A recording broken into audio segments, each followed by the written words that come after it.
Hi all, welcome back to my channel. ಇವತ್ತು ಮೆಂತ್ಯ ಪಲಾವ್ ಅಥವಾ ಮೆಂತ್ಯ ಬಾತ್ ಹೇಗೆ ಮಾಡೋದು ಅಂತ ನೋಡೋಣವಾ. ಒಂದು ಕುಕ್ಕರ್ನ ಬಿಸಿಗಿಟ್ಟು ಸ್ವಲ್ಪ ಎಣ್ಣೆ ಮತ್ತು ತುಪ್ಪ ಹಾಕಿ ಪಲಾವ್ ಐಟಮ್ಸ್ನ ಹಾಕ್ಕೊಳ್ಳೋಣ. ನೋಡಿ, ಹಾಕ್ತಾಯಿದ್ದೀನಿ. ಇಷ್ಟು ಆ್ಯಡ್ ಮಾಡಿಕೊಂಡ್ರೆ ಸಾಕಾಗುತ್ತೆ. ಕೆಲವರು ಇದನ್ನೆಲ್ಲ ಹಾಕೋದಿಲ್ಲ, ಆದರೆ ಇದು ಚೆನ್ನಾಗಿ ಫ್ಲೇವರ್ ಕೊಡುತ್ತೆ. ಸೋಂಪು ಮಾತ್ರ ಹಾಕ್ಕೊಳ್ತಾರೆ, ನಾನು ಇಷ್ಟನ್ನು ಹಾಕ್ತೀನಿ.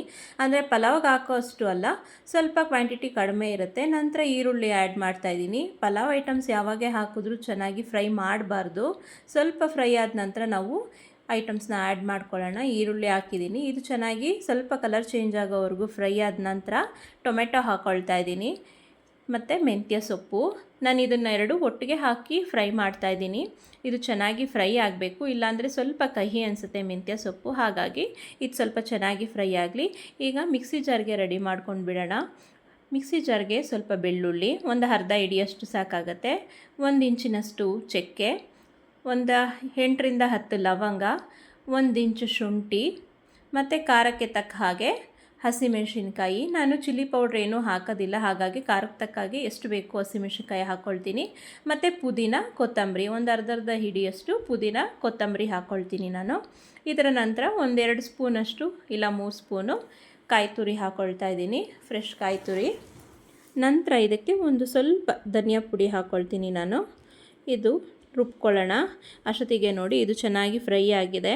ನಾನು 1 ಕಟ್ಟು ಮೆಂತ್ಯ ಸೊಪ್ಪು ತೊಗೊಂಡ್ರೆ ಅರ್ಧ ಕಟ್ಟಿನಷ್ಟು ಪುದೀನ ತೊಗೊಳ್ತೀನಿ. ಸ್ವಲ್ಪ ರುಬ್ಬೋದಕ್ಕೆ ಹಾಕ್ಕೊಂಡು ಸ್ವಲ್ಪ ಫ್ರೈ ಮಾಡಲಿಕ್ಕೆ ಹಾಕ್ಕೊಳ್ತೀನಿ. ಇದು ಫ್ಲೇವರ್ ತುಂಬ ಚೆನ್ನಾಗಿರುತ್ತೆ. ಹಾಗಾಗಿ ಇದನ್ನು ಚೆನ್ನಾಗಿ ಫ್ರೈ ಮಾಡ್ಕೊಳ್ಳೋಣ. ಇದು ಚೆನ್ನಾಗಿ ಫ್ರೈ ಆಗ್ತಾಯಿದೆ ನೋಡಿ, ಸ್ವಲ್ಪ ಎಣ್ಣೆ ಬಿಟ್ಟಿದೆ. ಈಗ ಇದಕ್ಕೆ ನಾವು ರುಬ್ಬಿಟ್ಕೊಂಡಿರೋ ಅಂಥ ಮಸಾಲೆನ ಆ್ಯಡ್ ಮಾಡ್ಕೊಳ್ಳೋಣ. ಇದು ಚೆನ್ನಾಗಿ ಫ್ರೈ ಆಗಬೇಕು. ಇದಕ್ಕೆ ನಾನು ಬಟಾಣಿ ಕೂಡ ಆ್ಯಡ್ ಮಾಡಿದ್ದೀನಿ ನೋಡಿ, ಅದು ಸ್ಕಿಪ್ ಆಗೋಗಿದೆ. ಬಟಾಣಿ ಆ್ಯಡ್ ಮಾಡ್ಕೊಂಡಿದ್ದೀನಿ. ಇದರ ನಂತರ ನಾನು ಮಸಾಲೆ ಆ್ಯಡ್ ಮಾಡ್ಕೊಳ್ತೀನಿ. ಇದಕ್ಕೆ ಮಸಾಲೆ ಹಾಕಿದ್ಮೇಲೆ ಚೆನ್ನಾಗಿ ಫ್ರೈ ಆಗಬೇಕು, ಅಂದರೆ ಸ್ವಲ್ಪ ಹಸಿ ವಾಸನೆ ಹೋಗೋವರೆಗೂ ಹುರ್ಕೊಳ್ಬೇಕು. ಆ್ಯಡ್ ಮಾಡ್ತಾಯಿದ್ದೀನಿ. ಹೀಗೆ ಮಾಡೋದ್ರಿಂದ ಫ್ಲೇವರ್ ಚೆನ್ನಾಗಿರುತ್ತೆ. ಹಸಿ ವಾಸನೆ ಹೋದರೆ ನಾವು ರೈಸ್ ಬಾತ್ ಮಾಡೋ ಅಂಥದ್ದು ರೀತಿ ತುಂಬ ಪರ್ಫೆಕ್ಟಾಗಿ ಆಗುತ್ತೆ. ಹಸಿ ಸ್ಮೆಲ್ ಬರೋದಿಲ್ಲ. ಮೆಂತ್ಯ ಕೂಡ ಇದರಲ್ಲಿ ಕಹಿ ಬರೋದಿಲ್ಲ. ಇದು ಆ್ಯಡ್ ಮಾಡಿಕೊಂಡು ಚೆನ್ನಾಗಿ ಫ್ರೈ ಮಾಡ್ಕೊಳ್ಳಿ, ಹಸಿ ವಾಸನೆ ಹೋಗೋವರೆಗೂ. ಹಾಗೆ ಯಾರೆಲ್ಲ ನನ್ನ ಚಾನಲ್ನ ನೋಡ್ತಾ ಇದ್ದೀರಾ, ಪ್ಲೀಸ್ ಸಬ್ಸ್ಕ್ರೈಬ್ ಮಾಡ್ಕೊಳ್ಳಿ. ಹಾಗೆ ಕಮೆಂಟ್ ಮಾಡಿ ಹೇಗೆ ಬರ್ತಾಯಿದೆ ಚಾನಲ್ ಅಂತ. ವಿಡಿಯೋ ಎಲ್ಲೂ ಸ್ಕಿಪ್ ಮಾಡಿದೆ, ಕೊನೆವರೆಗೂ ನೋಡಿ. ಹಾಗೆ ನಿಮ್ಮ ಫ್ರೆಂಡ್ಸ್ ಫ್ಯಾಮಿಲಿಗೂ ಕೂಡ ಶೇರ್ ಮಾಡಿ. ಈಗ ನಾನು ತೊಳೆದಿಟ್ಕೊಂಡಿರೋ ಅಂಥ ಅಕ್ಕಿ ಮತ್ತು ಉಪ್ಪನ್ನು ಹಾಕಿ ಮಿಕ್ಸ್ ಮಾಡ್ಕೊಳ್ತಾ ಇದ್ದೀನಿ. ಅಕ್ಕಿ ಹಾಕಿದ್ಮೇಲೆ ಜಾಸ್ತಿ ತಿರುಗಿಸ್ಬಾರ್ದು. ಇದಕ್ಕೆ ನಾನು ಒಂದು 4 ಕಪ್ಪು ಅಕ್ಕಿ ಹಾಕ್ಕೊಂಡಿದ್ದೀನಿ. 4ಕ್ಕೆ 2ರಂತೆ 8 ಕಪ್ಪು ನೀರು ಆ್ಯಡ್ ಮಾಡ್ಕೊಳ್ತೀನಿ. ಇದಕ್ಕೆ ಅಕ್ಕಿ 1 ಹಾಕಿದ್ರೆ 2 ಕಪ್ಪು ನೀರು ಇಟ್ಟರೆ ಪರ್ಫೆಕ್ಟಾಗಿ ಆಗುತ್ತೆ, ಮುದ್ದೆ ಆಗೋದಿಲ್ಲ, ಮತ್ತು ಅಕ್ಕಿ ಥರ ಅನಿಸೋದಿಲ್ಲ. ಈಗ ಕುಕ್ಕರ್ ಮುಚ್ಚಿ 2 ವಿಷಲ್ ನಾನು ಕೂಗಿಸ್ಕೊಳ್ತೀನಿ. ಕೂಗಿಸ್ಕೊಂಡಾದಮೇಲೆ ಇದನ್ನು ತಗೊಳ್ಳೋಣ. ಇದ್ರ ಜೊತೆಗೆ ನಾನು ಮಧ್ಯದಲ್ಲಿ ಮೆಣಸಿನ್ಕಾಯಿ ಬಜ್ಜಿ ಕೂಡ ಮಾಡ್ಕೊಂಡಿದ್ದೀನಿ. ಹಾಗೆ ಇದಕ್ಕೆ ಕಾಂಬಿನೇಷನ್ ಕಾಯಿ ಚಟ್ನಿ ಕೂಡ ಮಾಡ್ಕೊಂಡಿದ್ದೀನಿ. ನೋಡಿ ಎಷ್ಟು ಪರ್ಫೆಕ್ಟಾಗಿ ಆಗಿದೆ ಮೆಂತ್ಯ ಬಾತು. ಈಗ ಇದನ್ನು ಸ್ವಲ್ಪ ಮಿಕ್ಸ್ ಮಾಡಿಕೊಂಡು ಸರ್ವ್ ಮಾಡ್ಕೊಳ್ಳೋಣ.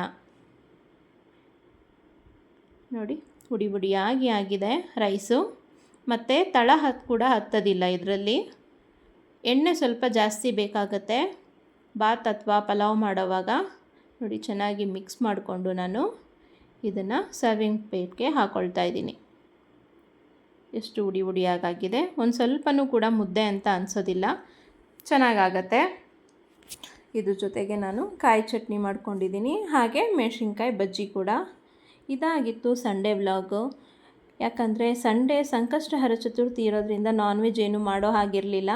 ಹಾಗಾಗಿ ಏನು ಅನ್ನ ಸಾಂಬಾರು ಡೈಲಿ ತಿನ್ನೋದು ಅಂತ ಹೇಳಿ ನಾನು ಮೆಂತ್ಯ ಬಾತ್ ಮಾಡ್ಕೊಂಡಿದ್ದೆ. ಹಾಗೆ ಇದ್ರ ಜೊತೆಗೆ ಮೆಣಸಿನ್ಕಾಯಿ ಬಜ್ಜಿ ಕೂಡ ಮಾಡಿದ್ದೀನಿ. ನೀವು ಕೂಡ ಒಮ್ಮೆ ಟ್ರೈ ಮಾಡಿ ಹೇಗೆ ಬರುತ್ತೆ ಅಂತ ಹೇಳಿ. ತುಂಬ ಟೇಸ್ಟಿಯಾಗಿ ಆಗುತ್ತೆ. ಹೇಗಿದೆ ಅಂತ ಕಮೆಂಟ್ ಮಾಡಿ ತಿಳಿಸಿ, ಹಾಗೆ ಶೇರ್ ಮಾಡಿ. ಇದಾಗಿತ್ತು ಇಂದಿನ ವಿಡಿಯೋ.